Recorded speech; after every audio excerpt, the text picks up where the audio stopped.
O prefeito de Lagoa Seca, na região de Campina Grande, Fábio Ramalho, confirmou a primeira morte por Covid-19 na manhã de hoje.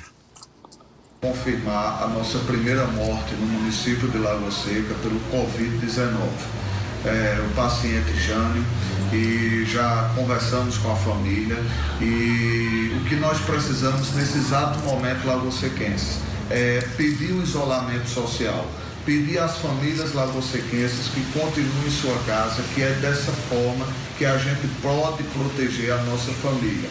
Nós da Prefeitura, a gestão pública, está fazendo a sua parte, que é um local específico hoje no hospital para receber as pessoas com os primeiros sintomas.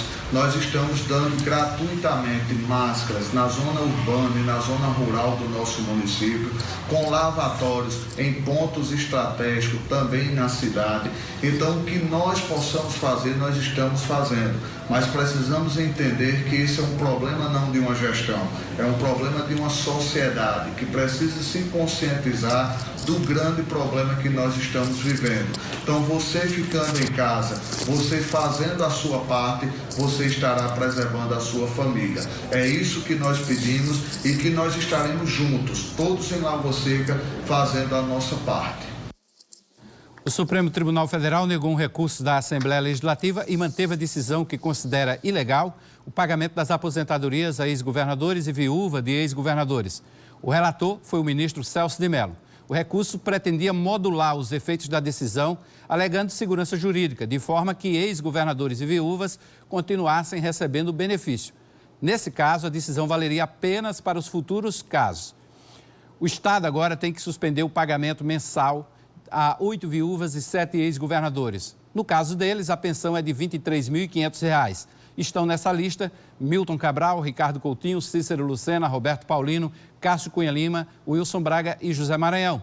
No caso das viúvas, o valor da pensão varia e a menor paga é de pouco mais de R$ 2.000. Na sessão virtual da noite do sábado passado, o Senado aprovou por unanimidade um pacote de 120 bilhões a título de socorro aos estados e municípios na crise do coronavírus, sendo 60 bilhões de repasses direto para o Caixa de Governadores e Prefeitos. O socorro previsto aos entes federados será de 4 meses. Se após esse período estados e municípios ainda estiverem com as contas apertadas, não poderão usar a pandemia para tentar suspender o pagamento de dívida que têm com a União. O texto seguirá agora para apreciação da Câmara dos Deputados. Tem 3 esferas de poder: União, estados e municípios. Mas é nos municípios que as pessoas moram.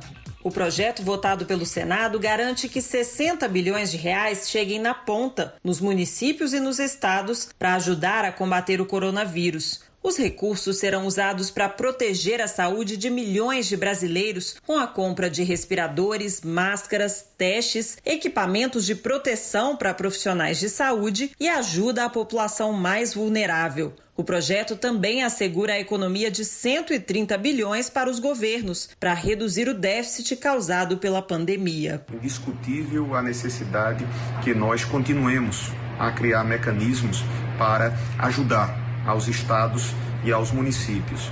E o projeto de lei complementar, que teve como relator o senador Davi Alcolumbre, propôs e recebeu de nós o apoio para que tanto estados como municípios possam receber parcelas que recomponham os prejuízos, as perdas verificadas por força dessa paralisação quase que por completa das atividades econômicas.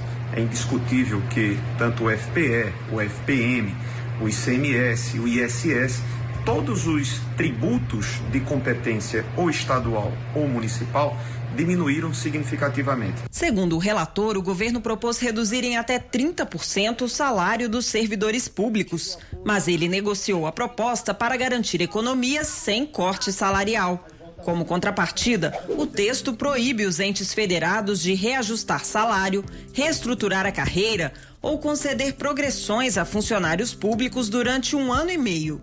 O projeto também autoriza estados e municípios negativados a receber os recursos, suspende o pagamento das dívidas com a União até janeiro do ano que vem e permite que estados e municípios renegociem débitos com bancos brasileiros e estrangeiros.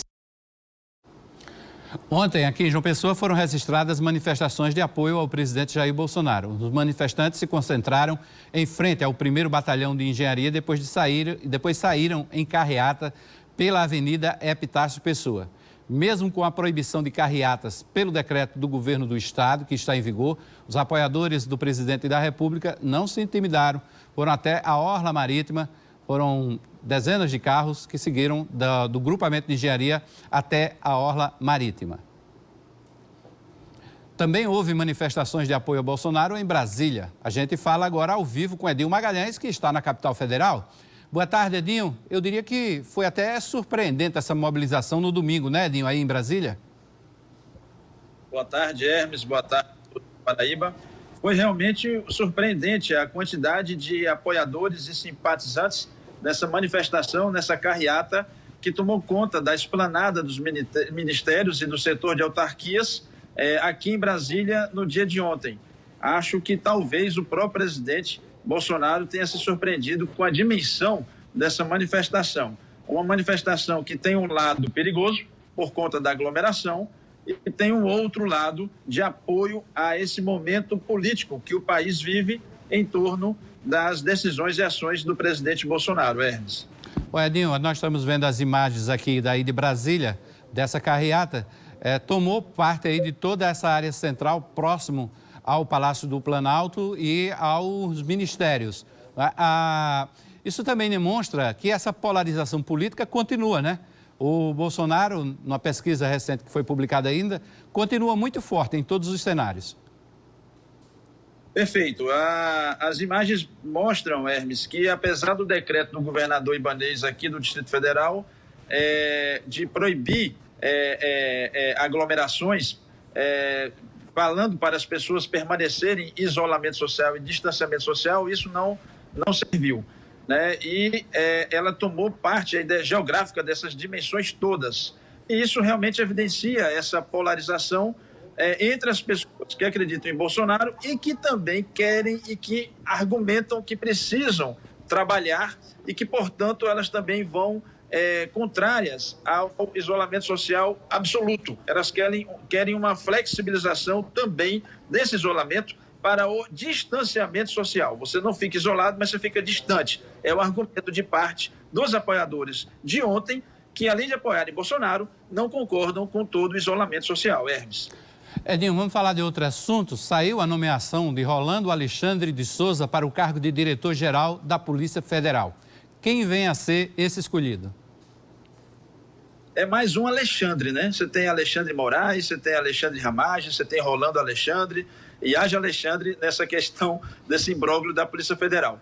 Ele, como quase todos já sabem, é também da Polícia Federal. Ele é o número 2 atual da ABIN, Agência Brasileira de Inteligência. Ele, portanto, atua junto com o Ramagem, que teve a sua nomeação suspensa pelo ministro Alexandre Moraes, e ele vinha atuando, na época da Polícia Federal, no setor, no departamento de crimes de corrupção, contra a ordem pública e tributária. Então, portanto, é um nome especializado nessa área que Bolsonaro, ouvindo, inclusive o próprio Ramagem, encontrou espaço para a sua nomeação, que já está dando polêmica, viu, Hermes? Porque antes mesmo de ser anunciado o seu nome, já tinha saído a edição extra do Diário Oficial, para dessa vez o presidente não ser pego de surpresa e algum ministro resolver barrar essa nomeação. Então, portanto, espera-se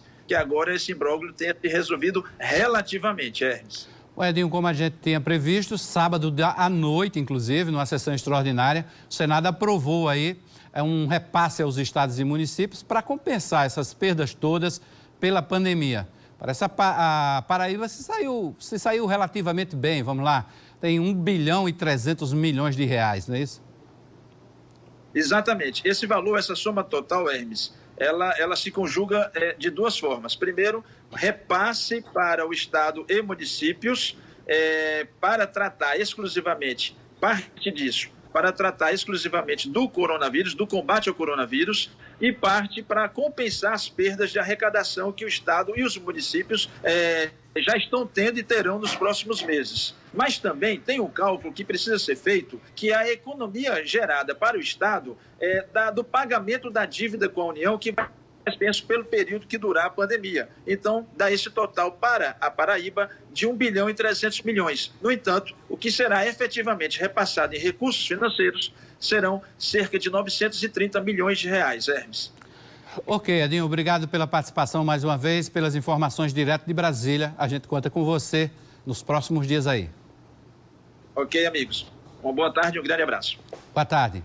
Bom, a gente viu aí com o Edinho Magalhães esses repasses que foram aprovados. Vamos ver o que realmente foi aprovado de compensação para o estado da Paraíba. Somando o que vão receber estados e municípios, esses repasses para compensar as perdas com a pandemia chega a 1 bilhão 323 milhões de reais. Vamos ver como ficou essa divisão. 128 milhões para a saúde pública do estado, 57 milhões para a saúde pública dos municípios paraibanos, 448 milhões de repasses federais que deveriam vir para o estado, 303 milhões de repasses federais que deveriam vir a municípios paraibanos e mais 386 milhões de suspensão de dívidas do estado com a União. Lembrando que esses 386 milhões não vêm para os cofres do estado, como o próprio Edinho Magalhães destacou, mas é uma economia que o estado faz, deixa de pagar essa dívida por pelo menos 4 meses. Isso é o que determina esse projeto, que ainda falta ser aprovado pela Câmara Federal. Somente pela Câmara Federal, possivelmente, haverá a aprovação sem nenhuma dificuldade por parte dos deputados federais, já que o próprio presidente, que foi o relator desse projeto no Senado, Davi Alcolumbre, disse que negociou esse entendimento com os deputados federais, com o presidente da Câmara, Rodrigo Maia. Portanto, está aí mais de 1 bilhão e 300 milhões. As agências da Caixa Econômica prosseguem com o pagamento do auxílio emergencial. Após 3 meses, se o saque não for feito pelo beneficiário, o dinheiro volta para o governo. Simon Cavalcante é quem traz os detalhes. A Caixa continua pagando a primeira parcela do auxílio emergencial de R$ 600. E aqueles beneficiários que recebem por meio da conta poupança digital têm o prazo de 90 dias para sacar o recurso. Esse também é o prazo para os trabalhadores que tiveram o contrato suspenso ou a jornada reduzida terem também acesso ao dinheiro disponibilizado pelo governo federal. Caso o recurso não seja sacado dentro desse prazo, vai voltar automaticamente para o Tesouro Nacional. Se isso ocorrer, o beneficiário não vai perder o direito a ter acesso a esse recurso, mas vai ter que passar por novos trâmites. Lembrando que a conta poupança digital foi criada para beneficiar aquelas pessoas que não possuem conta bancária. E esse prazo para o saque só vale para quem optou por receber por essa modalidade. Os outros trabalhadores que possuem conta bancária não é afetado aí por essa regra. Por isso, a recomendação para quem recebe por meio da conta poupança digital é que faça transferência para outras contas ou que realize o saque nas agências da Caixa, nas casas lotéricas ou correspondentes bancários. Simon Cavalcante para o Correio Debate. Aí, obrigado, Simon, pelas informações. Começamos muito bem a semana, deixando você muito bem informado. O Correio Debate vai estar de volta amanhã, 10 para as 2 da tarde, ao vivo. Espero contar com sua audiência amanhã também. Obrigado a todos. Até amanhã, ao vivo, 10 para as 2 da tarde.